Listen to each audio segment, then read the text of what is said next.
Buenos días, soy Néstor Stritzler, presidente de la Asociación Argentina de Producción Animal, y en tal carácter les doy la bienvenida al 43º Congreso Argentino de Producción Animal, organizado por nuestra muy querida asociación.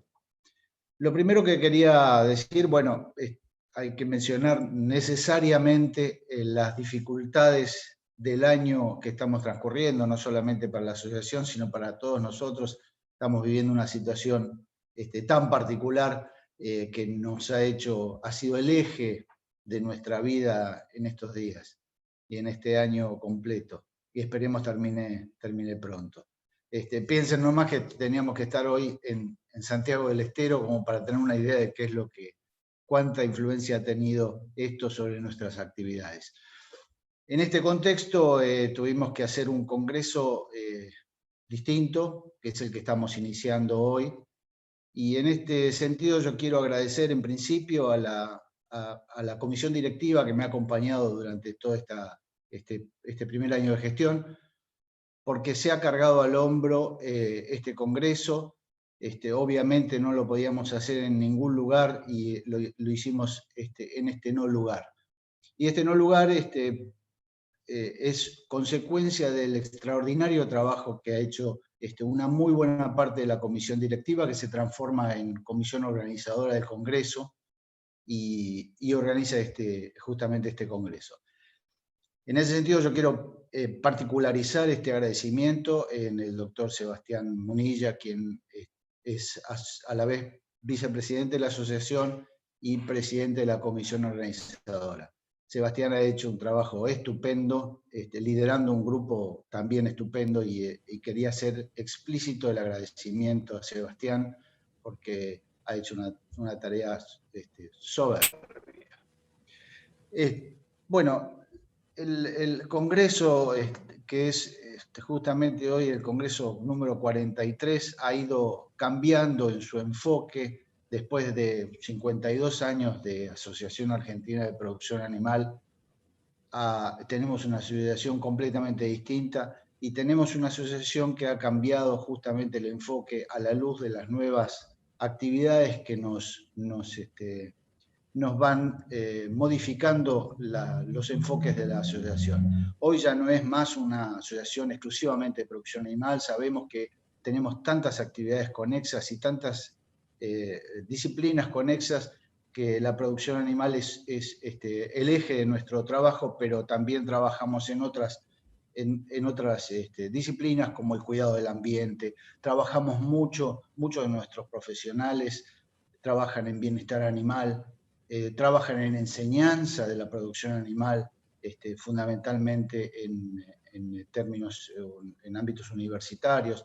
Trabajamos en la relación entre el producto animal y salud humana, en tantos aspectos que hacen a la producción animal y que tocan tangencialmente y muy centralmente a nuestra actividad, que efectivamente nuestra asociación ha hecho una mutación importante a lo largo de estos años. Y también es importante decir que esto forma parte de un desafío que tenemos en producción animal para demostrar la importancia de la producción animal en nuestro país y en el mundo.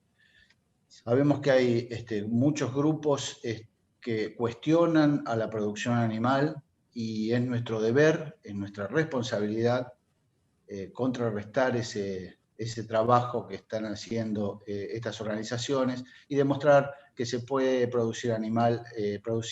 hacer producción animal en un ambiente propicio y cuidando el bienestar de los animales.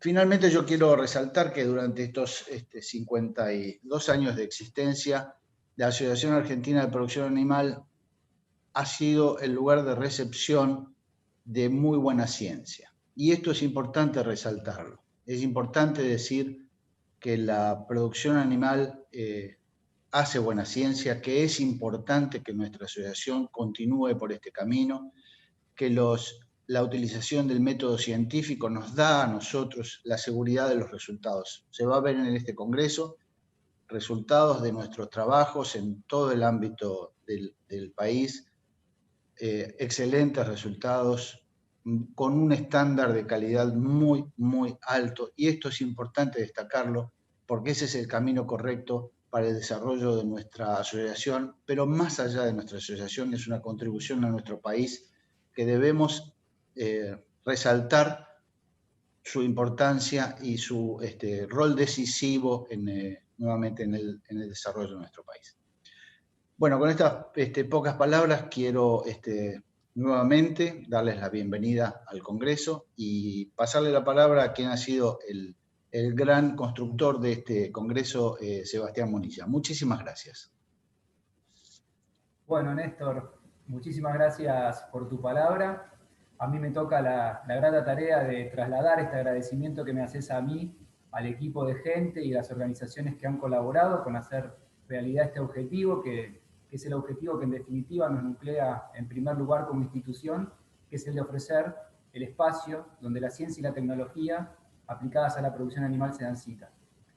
En primer lugar, quiero agradecer a todo el equipo de Comisión Organizadora, a quien hoy me toca representar, que ha dedicado una enorme cantidad de tiempo y esfuerzos inagotables para traer hoy este producto, el Congreso Virtual, que tuvimos que construir realmente de la nada y en un espacio muy acotado de tiempo.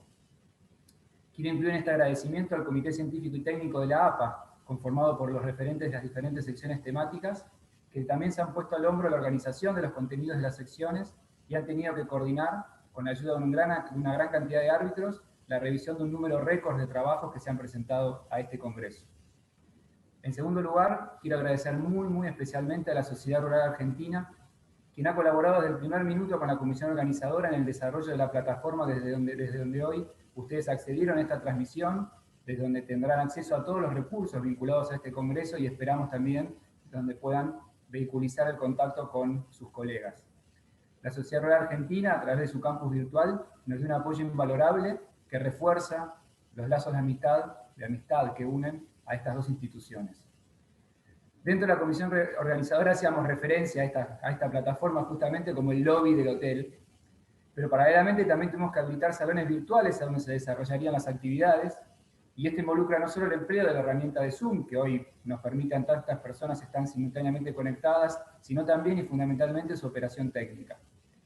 Y en este punto tuvimos la enorme fortuna de toparnos con el equipo del PCIT MITA de la Facultad de Agronomía de la Universidad de Buenos Aires, que nos han brindado un servicio enorme. En las infinitas reuniones que mantuvimos, ya sea para realizar pruebas de conexión, capacitar a los disertantes, llevar a cabo simulacros, pruebas pilotos, siempre nos topamos con un equipo de gente de enorme profesionalismo y calidez humana, y realmente estamos muy agradecidos con ellos. Como también estamos con nuestros patrocinantes y auspiciantes que año tras año contribuyen a que nuestro Congreso sea una realidad. Muchísimas gracias a las empresas y organizaciones que nos han acompañado con su patrocinio y auspicio. Y dicho todo esto, solamente me queda desearles que disfruten de este Congreso que hemos organizado, que disfruten de sus charlas plenarias durante las mañanas, que giran en torno al tema de la integración de disciplinas en pos del desarrollo de una ganadería sostenible, que disfruten de nuestras tradicionales secciones temáticas. Los aliento a que no dejen de explorar la plataforma del Congreso, desde donde van a tener acceso a los resúmenes y murales, y donde también van a poder contactarse, como dije antes, con otros participantes y disertantes. Desde la Comisión Organizadora del 43º Congreso Argentino de Producción Animal, y como reza nuestro eslogan, les deseamos un excelente Congreso, estén donde estén. A continuación, y como ya es una costumbre en los congresos de APA, vamos a transmitir el himno nacional argentino. Muchísimas gracias.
Muy bien, hemos escuchado el himno nacional y ahora vamos a escuchar unas palabras que ha grabado la presidenta del Instituto Nacional de Tecnología Agropecuaria, la ingeniera Susana Mirazú, para que escuchemos todos.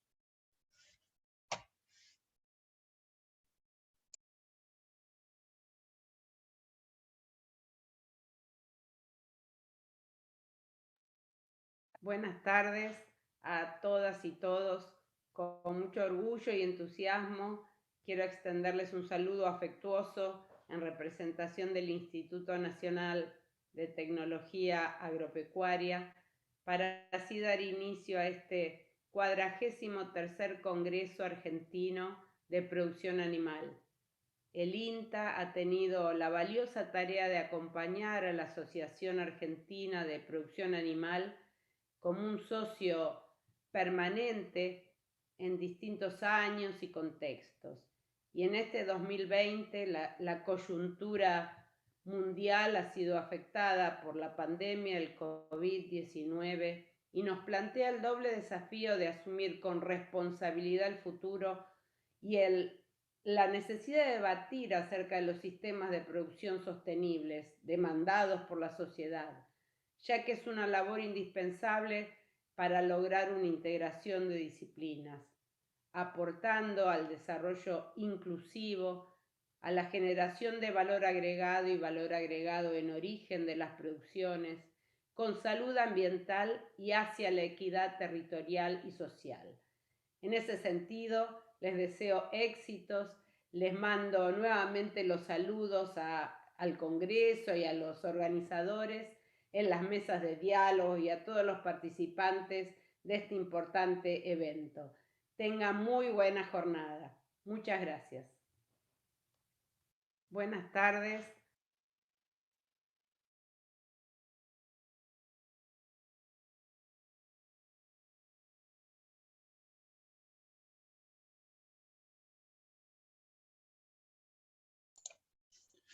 Muy bien, agradecemos las palabras de la ingeniera Susana Mirazú y ahora vamos a compartir la palabra del ministro de Agricultura, Ganadería y Pesca de la Nación, el ingeniero Basterra, el ingeniero Luis Basterra.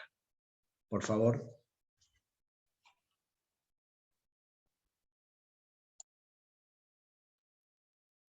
Quiero agradecer y felicitar a toda la comisión directiva y miembros de la Asociación Argentina de Producción Animal por esta extraordinaria convocatoria. Es muy importante la tarea que llevan adelante para tender puentes entre la ciencia, la tecnología y la producción. Saludo también a todos los que participan de esta jornada de intercambio. Desde nuestro ministerio estamos convencidos que tenemos un gran potencial para colocar la generación de conocimientos e innovación en beneficios de mejorar nuestras capacidades productivas. Hemos demostrado que somos capaces de atravesar la pandemia del COVID, garantizando el abastecimiento de los alimentos a lo largo del país, al tiempo que pudimos sostener e incrementar nuestras exportaciones. Y con esta energía tenemos que encarar lo que viene.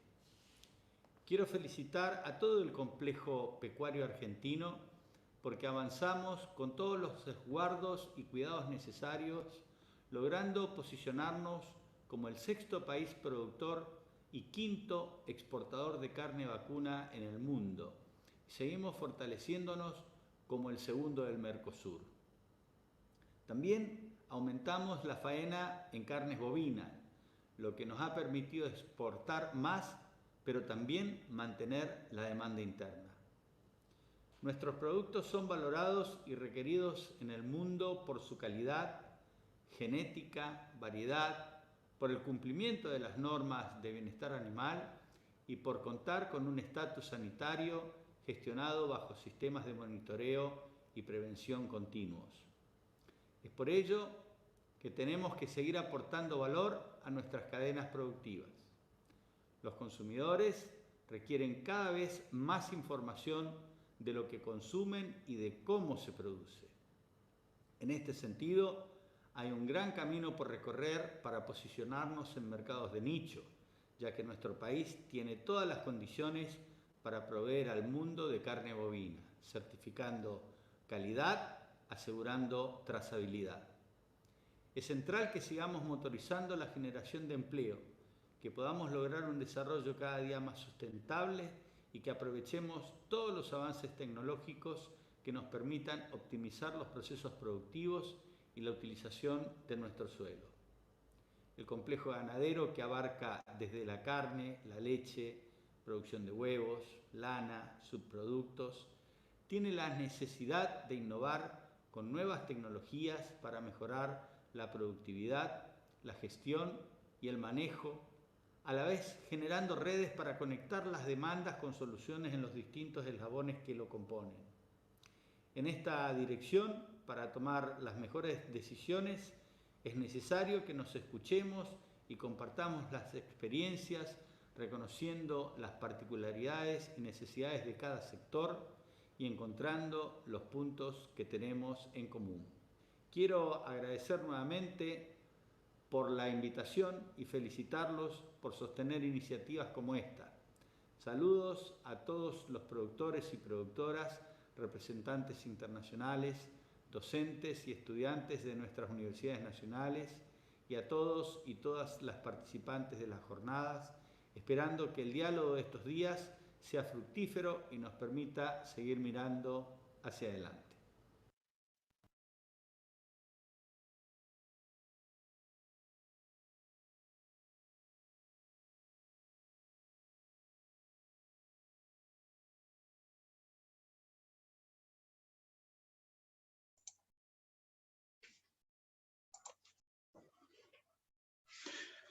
Muy bien, con nuestro agradecimiento tanto a la presidenta del INTA como al ministro de Agricultura, Ganadería y Pesca de la Nación, damos entonces por inaugurado el 43 Congreso Argentino de Producción Animal. Que sea un hermoso congreso y que lo disfrutemos todos. Buenos días.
Muy buenos días.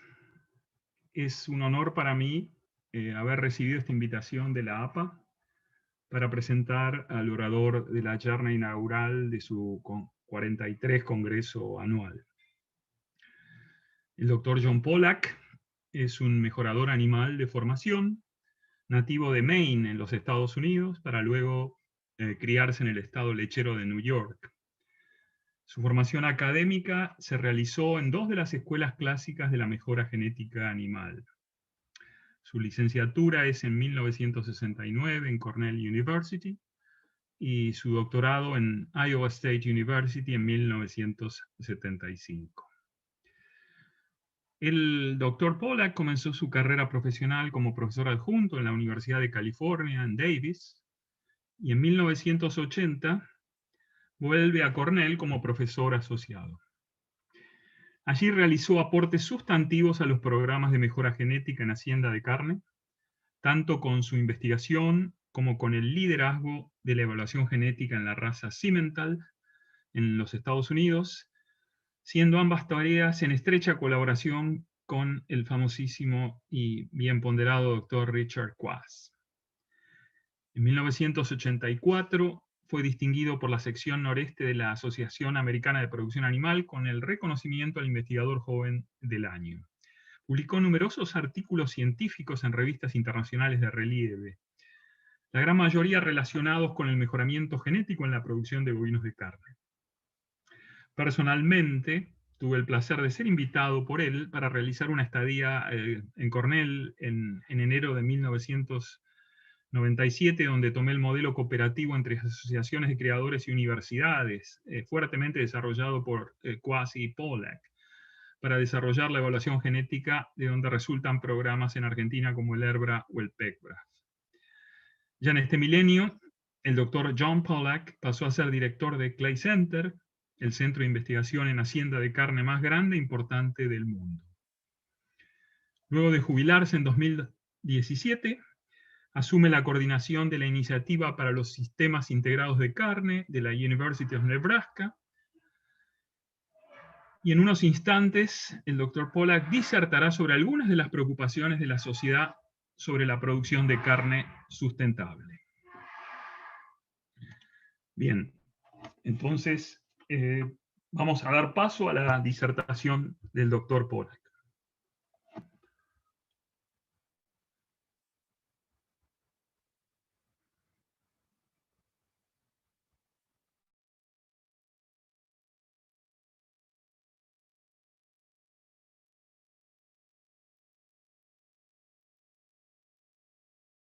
Thank the organizing committee for the opportunity to discuss with you a program we're developing at the University of Nebraska. We refer to it as the Nebraska Integrated Beef Systems Initiative.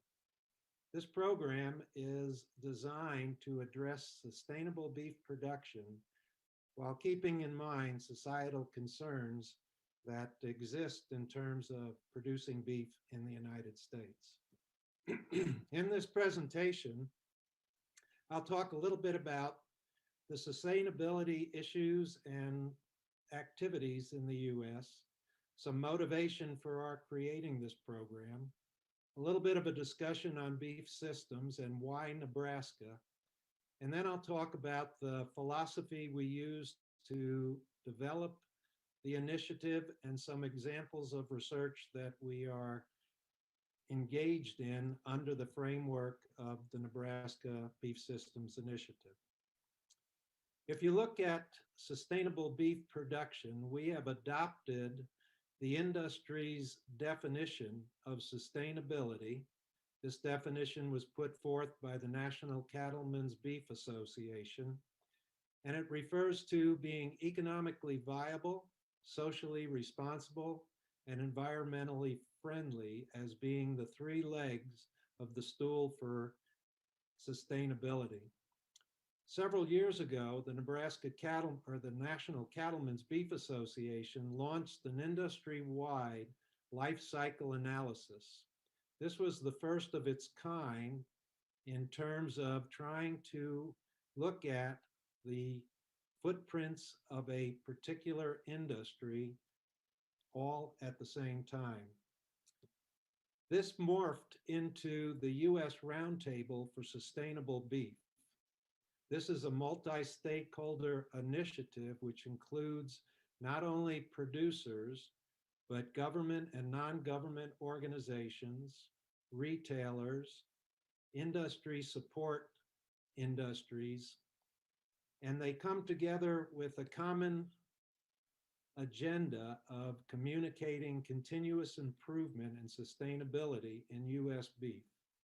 Some of the activities that they look at are identifying sustainability indicators, recognizing verification methodologies for those indicators, generating field data to test susceptibility or sustainability concepts. And I'm going to come back to this because while I was the director at the Meat Animal Research Center, we were used as a pilot site for this part of their agenda. And then obviously providing a forum for open discussion. If you look at the role of animal protein in the future, the National Academy of Science put together a document about science breakthroughs to advance food and agriculture research. They put together some daunting milestones that need to be met in order to achieve the almost twofold increase in protein demand, animal protein demand. The first being a tenfold increase in the rate of genetic improvement. And as being a geneticist, this is a challenging milestone to meet.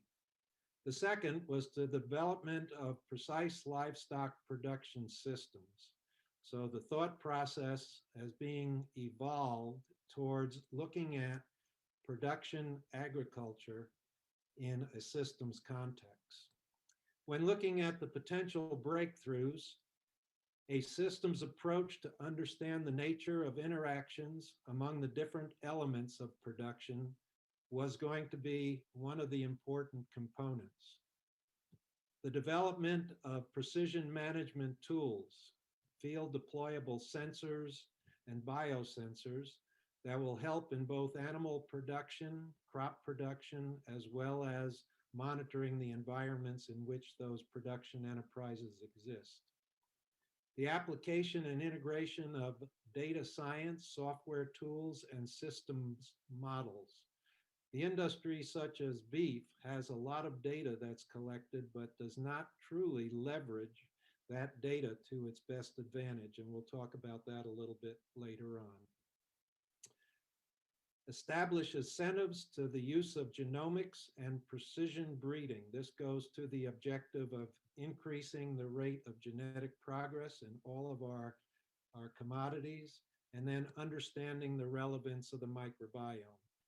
So given that the industry was moving forward with its concept of sustainability, that there were science indications that we needed to address in terms of improving our productivity into the future, we thought about this concept of beef systems. When you think about a beef program going from seed stock to consumption, there are a couple of issues that we address. We can look at systems within any one of these bubbles. For example, grazing systems within a commercial production enterprise, or various housing systems within feedlots. But we felt more that there was a need to look at the impact of systems across the entire chain so that we could capture and utilize information better throughout this chain. This is easier in organizations that are vertically integrated, but only a small proportion of the beef produced in the United States is in vertical integrated systems. And we prefer to think about putting value on various commodities or components of this segmented industry to pull through value rather than trying to push value up the chain. In thinking about beef systems, we have done research for animal performances. But in terms of a complete systems approach, we're now looking at the reverse as well, and that is the animal's impact on the environment. This is to help us justify our social license to use resources for beef production by addressing societal concerns in some of these areas. We felt Nebraska was very well positioned to engage in a beef systems initiative. And the administration at the university asked us to put together a program and look at opportunities to bring a next generation approach to the beef research going on at the university. Nebraska has a beef industry, and I'll come back to that in a minute. It has significant variation in the landscape across the state, which provides a lot of opportunity to evaluate different kinds of systems. There's a significant research enterprise in beef production, not just at the university, but in our sister organization in ARS, the U.S. Meat Animal Research Center. If you look at our countries, The darker areas indicate either a more dense population of the cattle or larger numbers of cattle. And you see Nebraska, in the middle of our country, has one of the larger populations of cattle within the state. If you look at both of the countries, it's not surprising that cattle are concentrated fairly significantly around where we have adequate crop production support. In both our countries, we have indicus influence desired in portions of our country that show us the value of understanding animal genetics in the various environments that we will be raising our animals. If you look at Nebraska and the crop square that I've put there, it cuts the state in half. And I'm going to come back to that because Nebraska is a state that transitions from the east to the west. And we'll talk about that transition and what it means to our production systems. In terms of the cattle within Nebraska, we have about 1.7 to 1.9 million mother cows, finish over 5 million head of cattle each year. We have 700 feed yards that exceed 100 or 1,000 head capacity. They're not real large, but we have a lot of them. 20,000 cow-calf operations and 1.7 million people. We like to say there's a cow for every person in the state of Nebraska. If you look at the Nebraska landscape, you see that going from east to west, there's about a 1,000 meter increase in elevation, as well as a decrease in precipitation. In the eastern part of the state, we have our more intense agriculture in terms of cropping. It's estimated that there's a 5.2 million animal unit months of pasture in this part of the state, but that's being diminished as more cropping or more land is being converted to cropping. If you look on the western part of the state, this is where our sand hills exist. The sand hills are a grassy area and a fairly fragile environment. It's estimated that there's about 16 million animal units of pasture available in this part of the state. So as you can see, as we go from east to west, our agriculture changes from crop production to more animal production, particularly beef. We also sit on one of the world's largest aquifers. It's part of the High Plains Aquifer System, which extends as far south as Texas from here in the northern part of Nebraska. This water resource is valuable to our agriculture, particularly in the amount of irrigation that's done in Nebraska for cropping. The University of Nebraska has quite a few research locations spread across the state. And this is going to be important to us because, as you'll see later on, we're interested in the interactions of management recommendations, of genetics, etc., with the various environmental influences that our animals may be exposed to. There are 2 ranches that are owned and populated with cattle for research here in the state, as well as research education centers. If you think about this as a living laboratory, we have the opportunity to evaluate a lot of biological reactions of our animals to various management environmental factors that they may be exposed to. We do have a partner within the state. I mentioned earlier the U.S. Meat Animal Research Center, part of ARS, the Ag Research Service. It's located 90 miles west of Lincoln. And the Meat Animal Research Center is one of the premier beef research centers in the world. Has 34,000 acres of combination pasture and farming. Over 8,000 cows inhabit the facility. They have a capacity of 5,000 head in their feedlot. Part of the cattle population is referred to as the germplasm evaluation population. This population has been used to characterize crossbreeding results from a variety of breeds that were introduced into the United States. Now it serves as a large genomics discovery population representing the major breeds in the United States with a large portfolio of measured traits. The Meat Animal Research Center is also involved in a program of Grand Challenge, which ARS has been promoting, and in this case, the Beef Grand Challenge. And this is analogous to the Nebraska Beef Systems Initiative, but more on a national scope. So you can see that within the state of Nebraska, with our two research enterprises, systems analyses and systems approaches for sustainable beef production are being considered very seriously.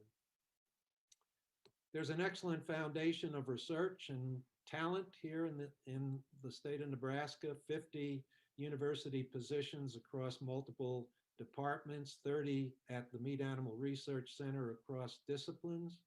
We have already ongoing research in beef systems, a $2.5 million project looking at integration of farming and beef production.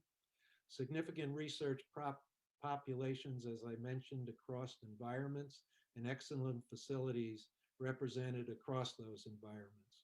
What the administration thought was missing was a framework for context, a way of putting together an umbrella program that individual research programs could append to, and that was why we started to create the Nebraska Integrated Beef Systems Initiative, as well as why ARS put forward its concepts of Grand Challenge. So with that background, we started to investigate what it was that we would like to accomplish in the development of this beef system initiative. Our mission is to create knowledge of all the potential alternative systems for efficient and profitable and sustainable beef production, and to deliver information and tools based on that knowledge. And I've highlighted the part for more informed decisions. That gives an idea of the type of research that will fit well under the umbrella of the initiative, and that is research that's applied with a focus on being able to help producers in all segments of the industry make better decisions based on knowledge produced through this system. We decided to focus on several areas.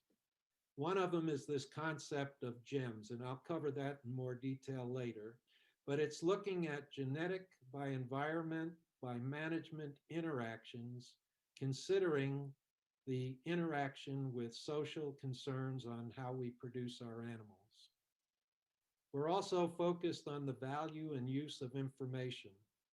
We believe that information within the industry and information that needs to be collected in the future in the industry are the next frontier for efficiency improvements within the beef industry.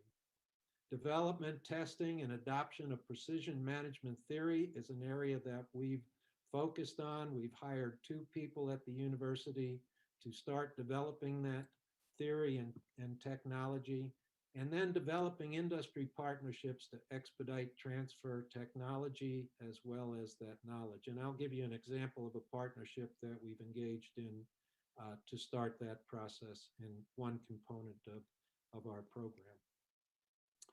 If we think about the genetic component of GEMS, as I mentioned earlier, there are genetic differences by environments that we understand very well. Example being tropical and temperate zone production systems and the kinds of cattle we know perform well in each of those.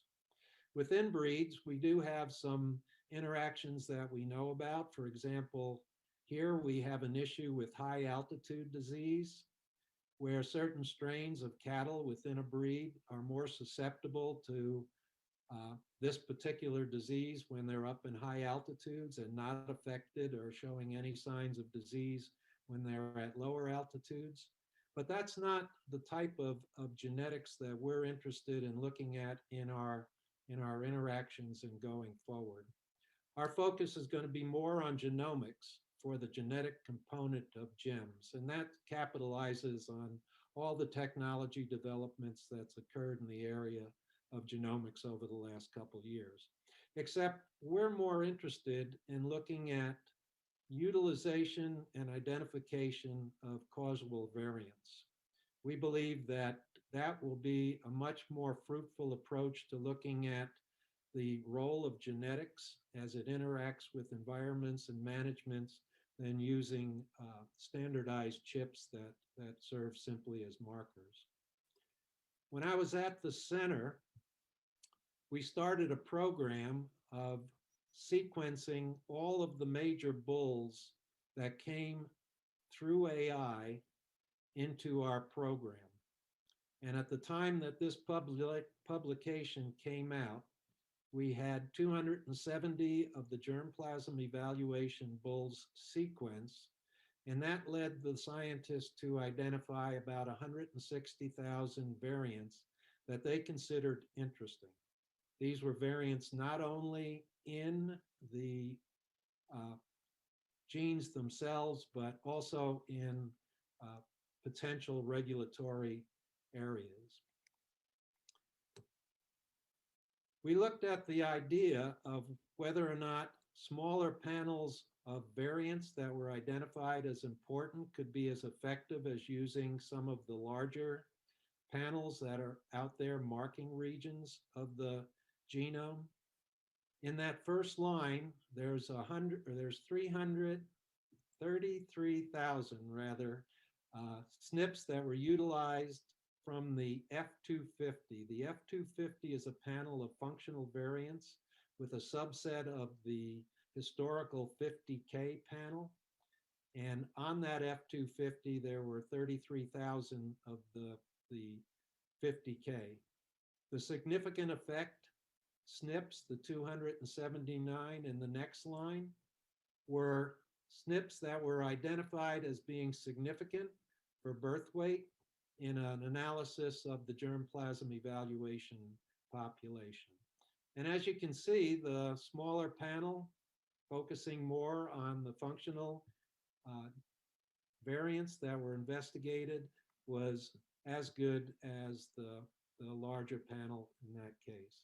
Interestingly, there was one SNP on chromosome number 6 in the NCAP gene that accounted for a tremendous amount of variation in birth weight, and this has been documented numerous times. So we felt comfortable that the approach of moving forward with the G part of GEMS, focusing on the genome and with particular attention to trying to identify variants that have direct impact on variation, was the route to go. But the obvious issue was being able to genotype for the potential causal variants in a cost-effective manner. We certainly can't be sequencing all the animals that we wanted to put into analyses. We thought about the idea of creating a chip of the variants that we had discovered at that point, but the creation of a chip is expensive, and it's hard to evolve that chip as new knowledge of variants become available. We ended up in a discussion about using the concept of low-pass sequencing. This is a project that, in partnership with the Meat Animal Research Center, GeneSeq as a genetics service provider, a company called GenCove, which has bioinformatics for imputation from reference populations, and the university using our cattle across multiple environments. We're going to get together and look at the efficacy of using low-pass sequence to genotype animals for these variants that we were interested in. The accuracy of genotype calls from this approach has been shown by Warren Snelling at the Meat Animal Research Center to be reasonably good, and how good is determined by the quality of the reference population that goes into the development of the haploid database used for imputation into the target population.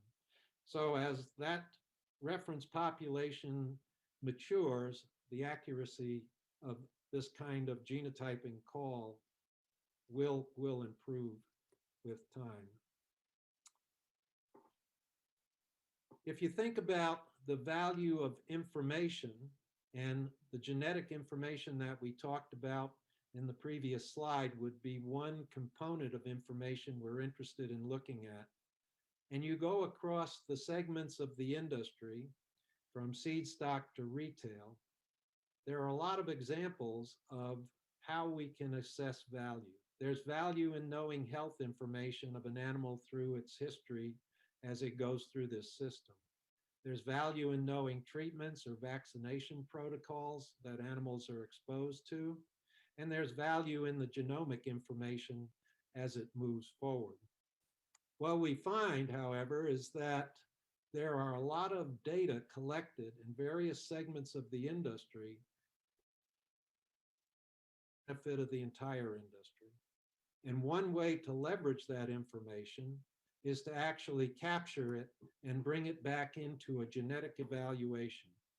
Examples of data of interest for genetic evaluation that we currently don't use right now are bovine respiratory disease data that most feedlots collect on animals that go through their system, but does not find its way back to the genetic evaluation.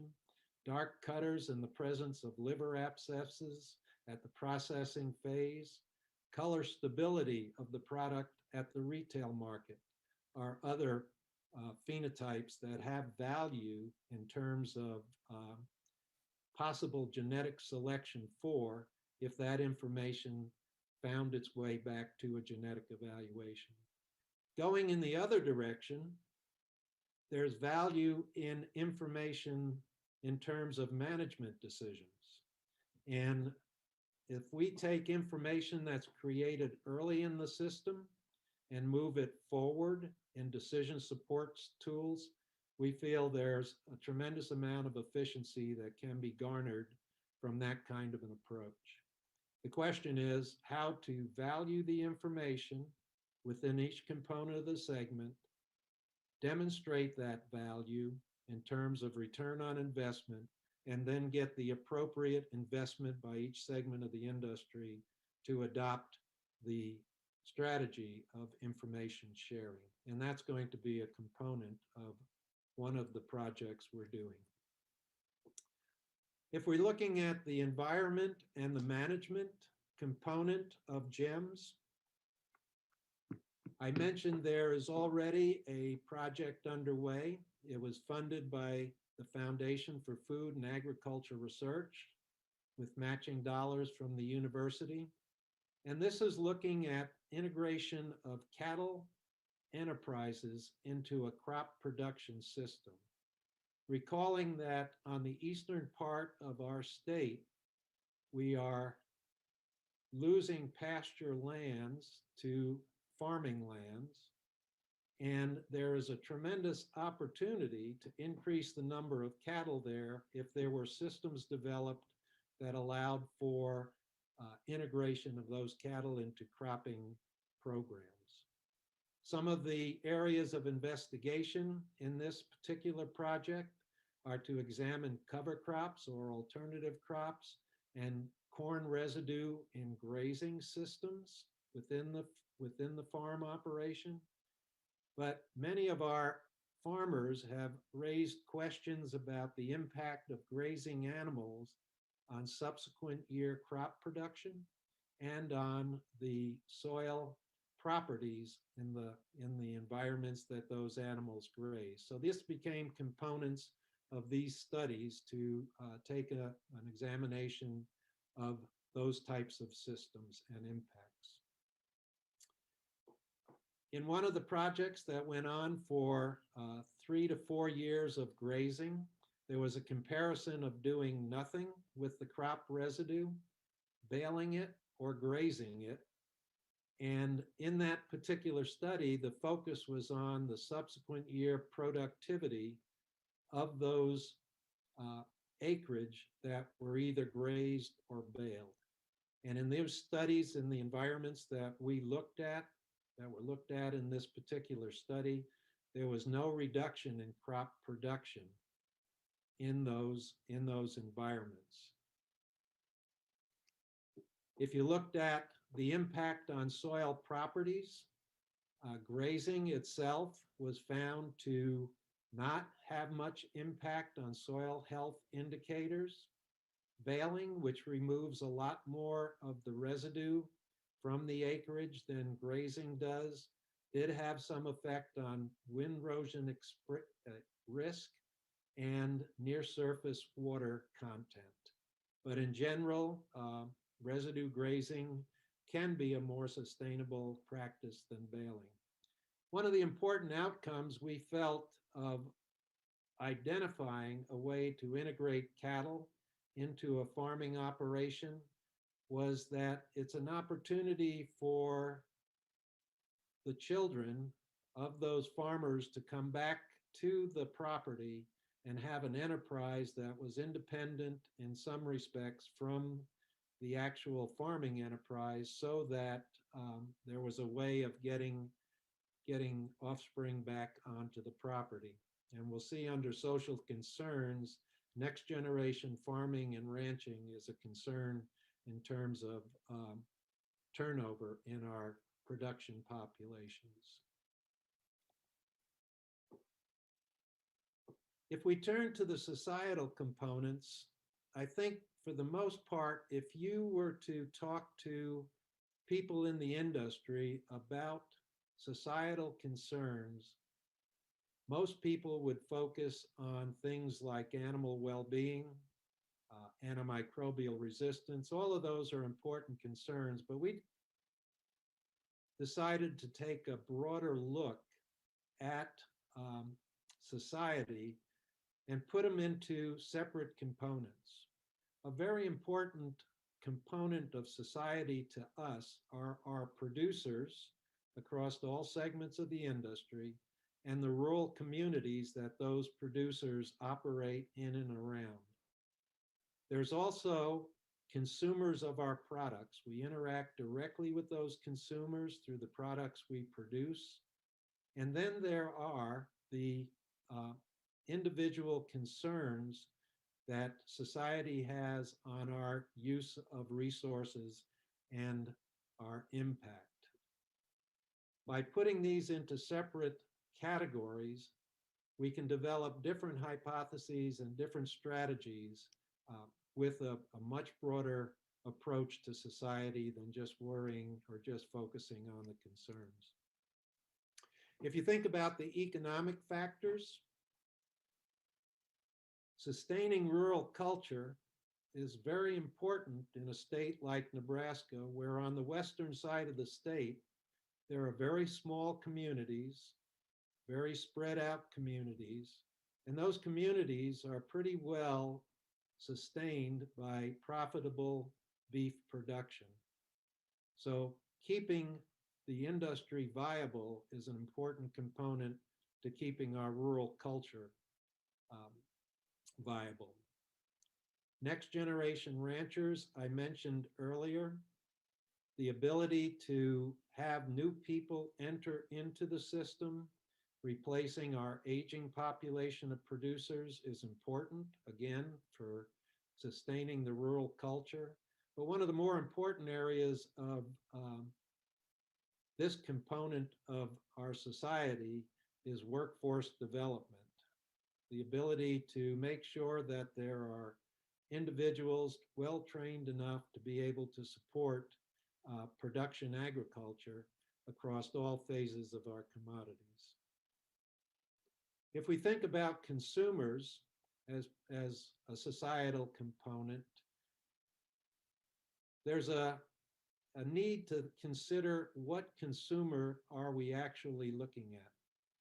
If you think about where product goes, there are international markets, and I understand that in Argentina, China is becoming an important one for your country.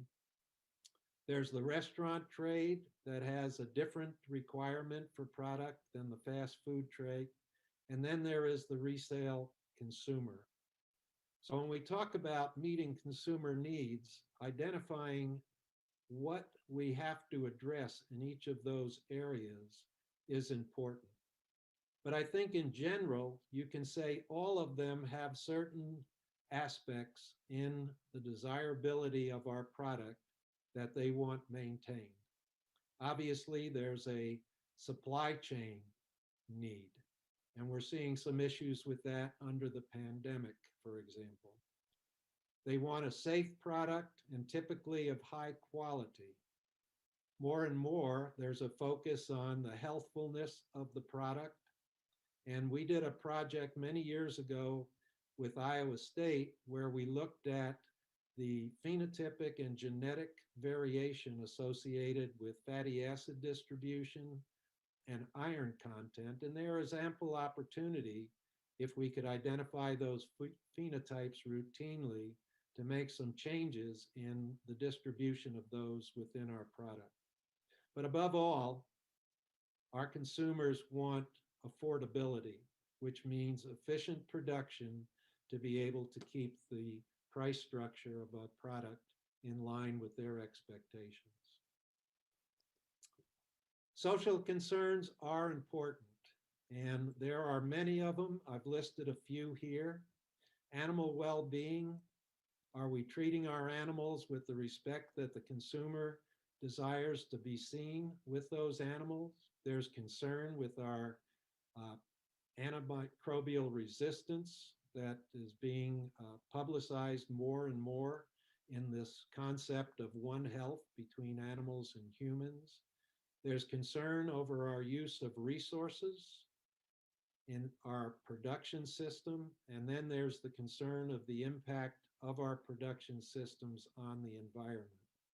And it's this latter one that I've highlighted that I'd like to spend a little bit of time on in terms of the project we did while I was at the Meat Animal Research Center. I mentioned the NCBA study at US Mark, the life cycle analysis to address sustainability. And we were asked at the center if we could be used as a pilot site to develop a beef simulation model that looked at the environmental footprint of cattle production. And the reference that's cited here below is a description of that model, and then a look at comparing environmental footprints of beef production across several different scenarios. From this model, in a 25-year simulation of the production system we had in place in 2005 at the Meat Animal Research Center, there was estimates of such footprints as carbon footprint and CO2 equivalents, as well as energy footprints in terms of megajoules. But all of those are put per kilogram of body weight sold off the center. So the amount you see there is the amount of units for any of the footprints relative to the kilograms of body weight sold. And that's an important concept to keep in place as we move forward and discuss the implications of that.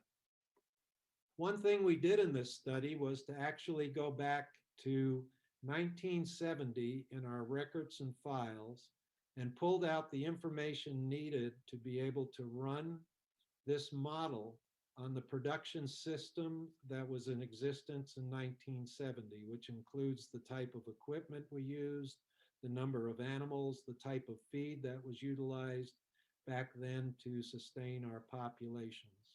And we compared the footprint of animals in, or of the center at that time period versus those that we saw when we looked at the analysis of 2005.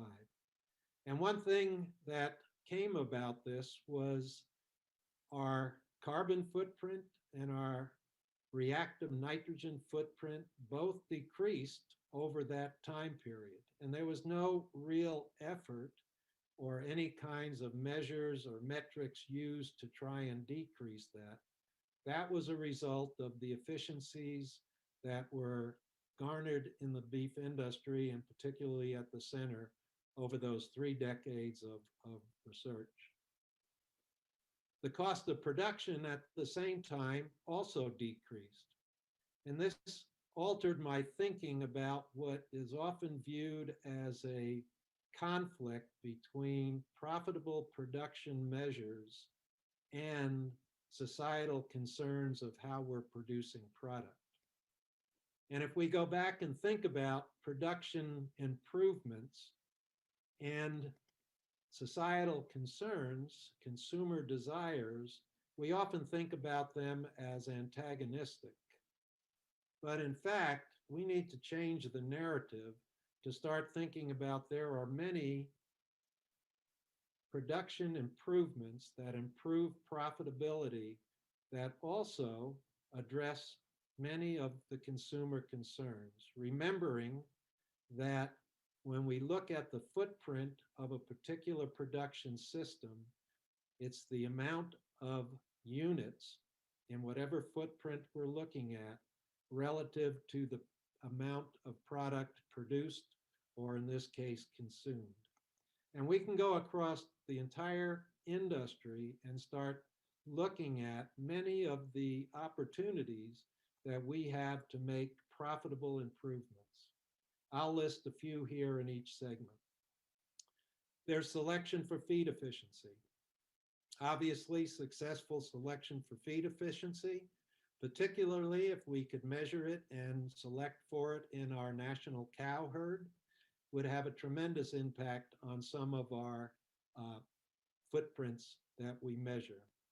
In the commercial industry, reproduction improvements will produce more product without expanding the number of animals to do it. We talked about utilizing byproducts like crop residues and other kinds of byproducts that can be utilized in cattle production. Improved health in the feedlot has a positive impact not only on the reduction in antimicrobial resistance and the use of antibiotics, but also in the performance of the animals. And then things like waste as we go from processing to consumption.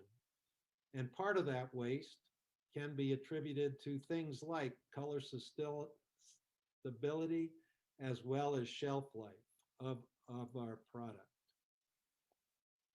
Any of these activities and numerous others that we can think of, when you look at the amount of a particular footprint per product produced or consumed, goes down with these efficiencies by either producing more from the national cow herd that exists or the same amount with a smaller national cow herd. And that's been a trend that we've seen here in the United States.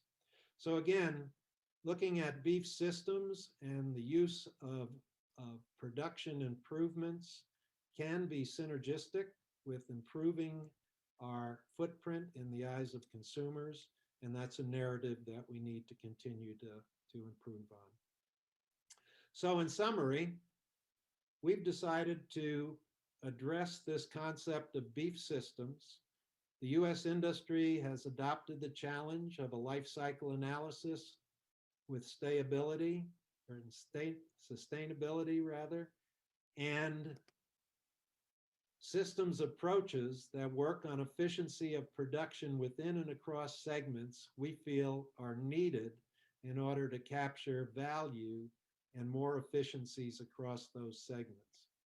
We believe that the concept of GEMS as a framework for systems captures opportunities beyond those garnered if you were to look at each component of GEMS independently.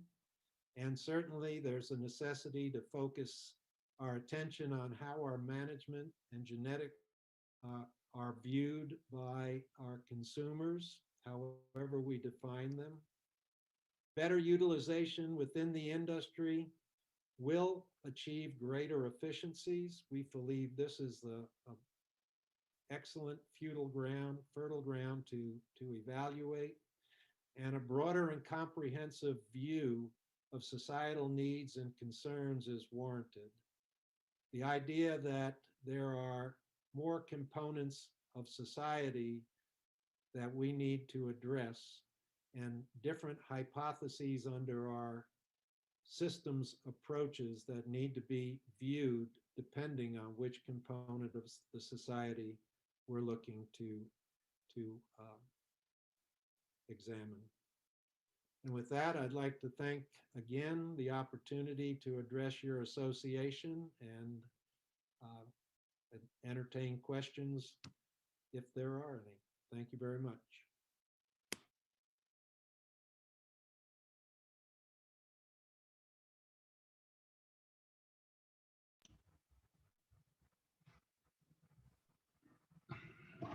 Well, thank you very much, John. And good morning to you. Vamos a proceder del siguiente modo. En primer lugar, yo le voy a leer la pregunta al doctor Pollak en inglés, de modo tal que tenga tiempo para encontrar la mejor respuesta. So first, I'm going to read the question to you so you can think on, and then I'm going to translate to Spanish, and then I'll ask you to answer. I'll ask you, please, could you answer in short sentences so I can translate it better? Thank you so much. Okay. Bien, entonces el procedimiento va a ser así. Primero le voy a leer las preguntas que ya han sido formuladas por varios de ustedes. Luego, en inglés al doctor Pollak. Luego la voy a, leer en español para que ustedes tengan en claro lo que le estamos preguntando. Él va a contestar y luego vamos a traducir. Bueno, muchas gracias. Entonces, empecemos con las preguntas. La primera, Nora Kugler de CREA ask you to, how do you interact with commercial beef producers in NISBE? Are they members of the board? How does the extension system work? Entonces, la pregunta de Nora Kugler de CREA es ¿cómo interactúa el doctor Pollak con los productores de cría, los criadores? ¿Son ellos integrantes de un consejo asesor? ¿Cómo funciona el sistema de extensión? Please, John, we'll wait for your answer. Okay. In terms of the first part of the question relative to commercial production, entonces va a responder la primera parte en relación a la producción comercial de carne, ¿no? De cría. We have the annual meeting of the Beef Improvement Association, which is an organization that entertains individuals across all segments of the industry. And that's where we have our most direct contact with commercial producers. Bueno, John menciona que en términos de la relación con los creadores comerciales se da a través del Beef Improvement Federation, o sea, la Federación de Mejoramiento en Ganado de Carne, que es el modo en que los distintos sectores, sea la producción, la extensión y la ciencia, se comunican entre ellos. BIF, Beef Improvement Federation, does have a website that you can visit to see how that meeting is organized. El BIF tiene un sitio web donde ustedes pueden acceder y, digamos, conocer cuándo se realizan esas reuniones. Within the state of Nebraska, our extension program has distributed across the state what we refer to as extension educators. And they work directly with producers within their region. Dentro del estado de Nebraska existen los denominados educadores de extensión, que son los que alcanzan al productor, al criador comercial. The university also has a very extensive website on beef recommendations that we utilize and is available for anybody to explore. La Universidad de Nebraska tiene también varios sitios web donde cualquiera puede acceder y va a encontrar allí las diversas recomendaciones que surgen del sistema académico. This is not necessarily unique to Nebraska. Most of the states with large beef populations do have distributed extension capacity in terms of personnel. El doctor Pollak destaca en su comentario que este tipo de trabajo no es, digamos, exclusivo de la Universidad de Nebraska. Son varios los estados donde la cría es digamos, un sistema de producción importante que tienen un sistema de extensión desde la universidad muy fuerte. And we have done research projects directly with very large ranches, mostly in the area of genomics and genetics, to develop genetic evaluations within the commercial sector. La universidad ha desarrollado programas de evaluación genética asociados con grandes establecimientos de cría o ranches, que son digamos, las empresas asociadas con la cría en los Estados Unidos.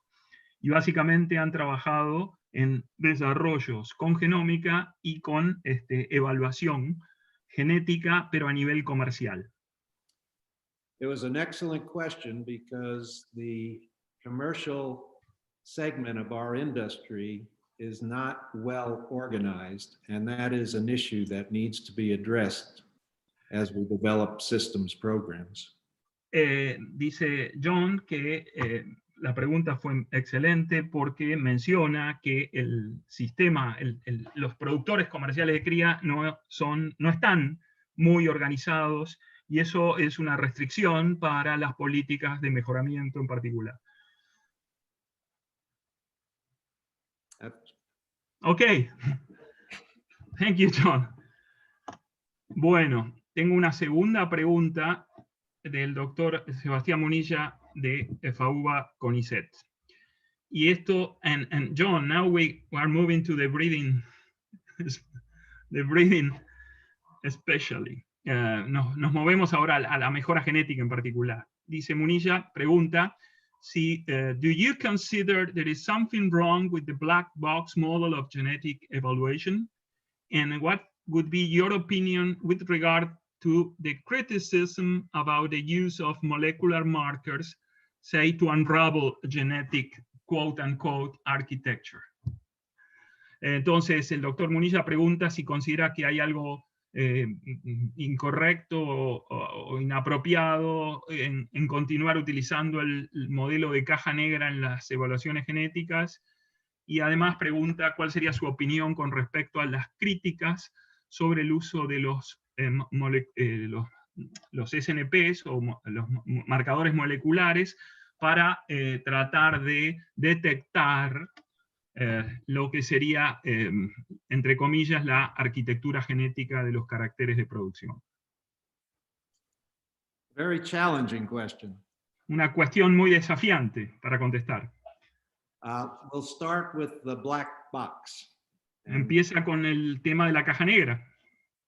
I spent much of my career working within the black box, and so there are a couple things that we can state about that approach. Él se pasó la gran mayoría de su carrera trabajando en el enfoque de caja negra, entonces tiene algunas opiniones particulares. I'll start by saying that I love the quote, "All models are wrong, but some are useful." And our black box is dependent on our model.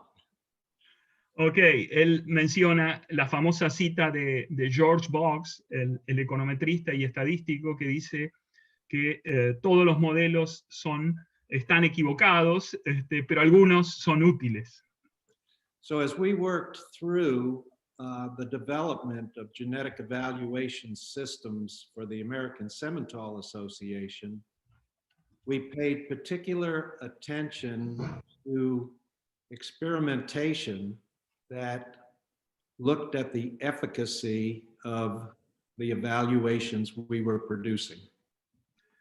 Trabajando en los modelos de evaluación genética para la raza cimental, que yo mencioné en mi introducción, en la que ellos han sido señeros y trabajaron conjuntamente por muchos años, él estuvo particularmente interesado en mirar a la eficiencia de sus capacidades predictivas. In most of those studies, which were controlled, separation between populations selected based on the output from genetic evaluations did show improvement. Not necessarily the improvement we might have predicted to the exact point, but did show positive results. What do you mean by separation? I'm sorry. By what? Separation. A difference occurring between those selected based on the evaluation and those not. Ok. Básicamente lo que encontraron es que cuando comparaban las poblaciones que tenían selección basada o sobre la base de DEPs o predicciones del mérito genético y aquellas que no mostraban basarse en predicciones del mérito genético, en aquellas, en las primeras, hubo un efecto superior de la selección, o sea, la selección fue realizada. So my conclusion is that not all black boxes are correct, but some are useful.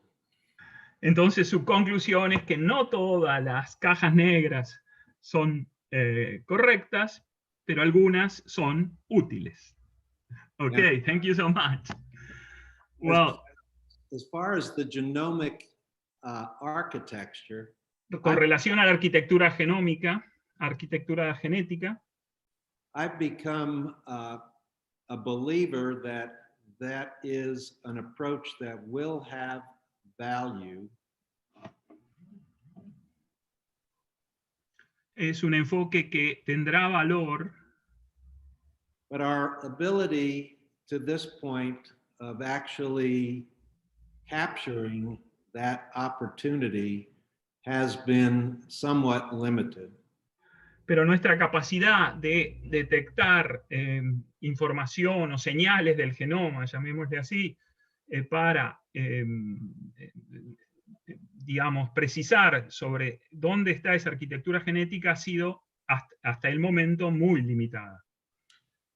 The one place we've taken advantage of understanding markers is in genomic enhanced EPDs, which goes back to our black box.